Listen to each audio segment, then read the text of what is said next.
చెప్పని ఎక్కడ కూడా జరగట్లేదు. కానీ ఎవరికైనా చెప్తున్నాం, మేము ఉద్యమం చేయలేకలేం, మా మీద కూడా ఎఫ్ఐఆర్ అయినాయి, మా ఇంట్లో ఆత్మ బలిదానం కాలేదు.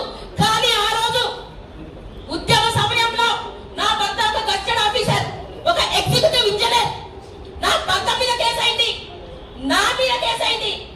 అయినా కానీ ఆ సమయంలో నా తల్లి నా భర్తకి ఎక్కడ సస్పెండ్ అవుతాడని నా భర్త అదే రోజు హార్ట్ అటాక్ తో చనిపోయాడు. మేము కూడా మా ఇంట్లో ఆత్మ బలిదానం ఎక్కడ సూసైడ్ చేసుకోలే కానీ గుండాకి వచ్చిన నా తండ్రి.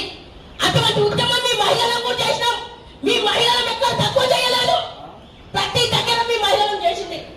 ఆ రోజు వంట వార్పులో మాతుంది, ఆ రోజు బయటకు రోడ్డు మీద మేము ఉన్నాం. మేము ఎక్కడ తక్కువ చెప్పండి. ఇవాళ కడుపు అన్నలు ఉన్నారు. నా బాన్స్వాడ చెందన్న, నా ఉడత గంగారన్న, నా కుమార సామన్న ఎక్కడో కరీంనగర్ లో నుంచి వచ్చిండు. ఏదో జరుగుతుందని ఏదో ఆశ మీద ఈ రోజు ఏదో నిర్ణయం తీసుకుంటారు. రేపు ఏదన్నా మా కడుపు నిండుతుంది మంచిగా చేయడానికి వచ్చిండ్రు. కానీ ప్రభు రామరెడ్డన్న, సుల్తాన్ అన్న, మా ఆనంద్ అన్న, మా అన్న దిలీప్ అన్న, మా అనిల్ అన్న, మీరందరూ కూడా ఏ నిర్ణయం తీసుకున్నా మీ నిర్ణయాన్ని కట్టుబడి మేము ఉంటాం. నేనైతే చెప్తున్నానా, ఇన్ని రోజులు బతిమలాడాల్సిన రోజులు పోయినాయి.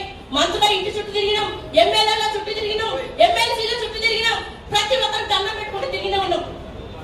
ఇవాళ నేనున్నా, నాకు పెన్షన్